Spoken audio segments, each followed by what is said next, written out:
नमस्कार दोस्तों, मैं पूनम पांडे आप सभी का शक्ति कुंज चैनल पे बहुत बहुत स्वागत करती हूँ। आज मैं आप सबके साथ आदि शंकराचार्य द्वारा रचित देवी अपराध क्षमा स्तोत्र को हिंदी में सुना रही हूँ। यह ऐसा स्तोत्र है जिसको अगर कोई प्रतिदिन सुनता है और पढ़ता है तो मन के सभी विकार खत्म हो जाते हैं और माता रानी की कृपा दृष्टि प्राप्त होती है। अगर प्रतिदिन इसका पाठ हम ना कर सकें तो नवरात्रि में प्रतिदिन इसको अवश्य पढ़ें और सुनें, बहुत ही लाभ मिलेगा। आज मैं इसे आप सभी के सामने हिंदी में सुना रही हूँ। देवी अपराध क्षमा स्तोत्र। माँ, मैं न मंत्र जानता हूँ न यंत्र, अहो मुझे स्तुति का भी ज्ञान नहीं है, न आवाहन का पता है न ध्यान का, स्तोत्र और कथा की भी जानकारी नहीं है, न तो तुम्हारी मुद्राएं जानता हूँ और न मुझे व्याकुल होकर विलाप करना ही आता है। परंतु एक बात जानता हूँ, केवल तुम्हारा अनुसरण करना, तुम्हारे पीछे चलना, जो कि सब क्लेशों को, समस्त दुख विपत्तियों को हर लेने वाला है। सबका उद्धार करने वाली कल्याणमयी माता, मैं पूजा की विधि नहीं जानता, मेरे पास धन का भी अभाव है, मैं स्वभाव से भी आलसी हूँ तथा मुझे ठीक ठाक से पूजा का संपादन हो भी नहीं सकता। इन सब कारणों से तुम्हारे चरणों की सेवा में जो त्रुटि हो गई है उसे क्षमा करना, क्योंकि कुपुत्र होना संभव है किंतु कहीं भी कुमाता नहीं होती।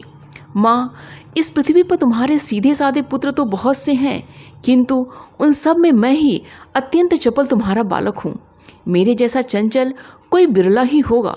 शिवे, मेरा जो यह त्याग हुआ है यह तुम्हारे लिए कदापि उचित नहीं है, क्योंकि संसार में कुपुत्र का होना संभव है किंतु कहीं भी कुमाता नहीं होती। जगदम्ब मातः, मैंने तुम्हारे चरणों की सेवा कभी नहीं की।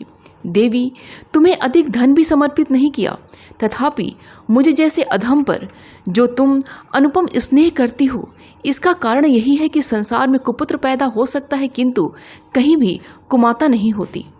गणेश जी को जन्म देने वाली माता पार्वती, अन्य देवताओं की आराधना करते समय मुझे नाना प्रकार की सेवाओं में व्यग्र रहना पड़ता था। इसीलिए 85 वर्ष से अधिक अवस्था बीत जाने पर मैंने देवताओं को छोड़ दिया। अब उनकी सेवा पूजा मुझसे नहीं हो पाती, अतएव उनसे कुछ भी सहायता मिलने की आशा नहीं है। इस समय यदि तुम्हारी कृपा नहीं होगी तो मैं अवलंब रहित होकर किसकी शरण में जाऊंगा। माता अपर्णा, तुम्हारे मंत्र का एक अक्षर भी कान में पड़ जाए तो उसका फल यह होता है कि मूर्ख चांडाल भी मधुपाक के समान मधुर वाणी का उच्चारण करने वाला उत्तम वक्ता हो जाता है। दीन मनुष्य भी करोड़ों स्वर्ण मुद्राओं से संपन्न हो चिरकाल तक निर्भय विहार करता रहता है। जब मंत्र के एक अक्षर के श्रवण का ऐसा फल है तो जो लोग विधिपूर्वक जप में लगे रहते हैं उनके जप से प्राप्त होने वाला उत्तम फल कैसा होगा, इसको कौन मनुष्य जान सकता है।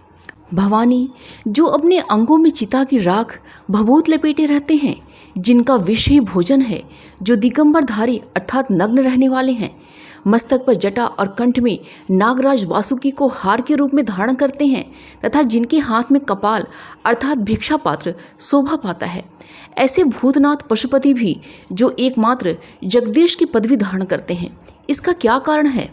यह महत्व उन्हें कैसे मिला? यह केवल तुम्हारे पाणी ग्रहण की परिपाटी का फल है। तुम्हारे साथ विवाह होने से ही उनका महत्व बढ़ गया। मुख में चंद्रमा की शोभा धारण करने वाली माँ, मुझे मोक्ष की इच्छा नहीं है, संसार के वैभव की भी अभिलाषा नहीं है, न विज्ञान की अपेक्षा है न सुख की आकांक्षा। अतः तुमसे मेरी यही याचना है कि मेरा जन्म मृडानी, रुद्राणी, शिव, शिव भवानी इन नामों का जप करते हुए बीते। माँ श्यामा, नाना प्रकार की पूजन सामग्रियों से कभी विधिपूर्वक तुम्हारी आराधना मुझसे न हो सकी। सदा कठोर भाव का चिंतन करने वाली मेरी वाणी ने कौन सा अपराध नहीं किया, फिर भी तुम स्वयं ही प्रयत्न करके मुझ अनाथ पर जो किंचित कृपा दृष्टि रखती हो। माँ, यह तुम्हारे ही योग्य है। तुम्हारी जैसी दयामयी माता ही मेरे जैसे कुपुत्र को भी आश्रय दे सकती है। माता दुर्गे, करुणा सिंधु महेश्वरी, मैं विपत्तियों में फंसकर आज जो तुम्हारा स्मरण करता हूँ पहले कभी नहीं करता रहा। इसे मेरी शठता न मान लेना, क्योंकि भूख प्यास से पीड़ित बालक माता का ही स्मरण करते हैं। जगदम्ब, मुझ पर जो तुम्हारी पूर्ण कृपा दृष्टि बनी हुई है इसमें आश्चर्य की कौन सी बात है। पुत्र अपराध पर अपराध क्यों न करता जाता हो, फिर भी माता उसकी उपेक्षा नहीं करती। महादेवी, मेरे समान कोई पातकी नहीं है और तुम्हारे समान कोई पाप हारणी नहीं है। ऐसा जानकर जो उचित जान पड़े वह करो। इस प्रकार श्री शंकराचार्य द्वारा रचित देवी अपराध क्षमा स्तोत्र संपूर्ण हुआ।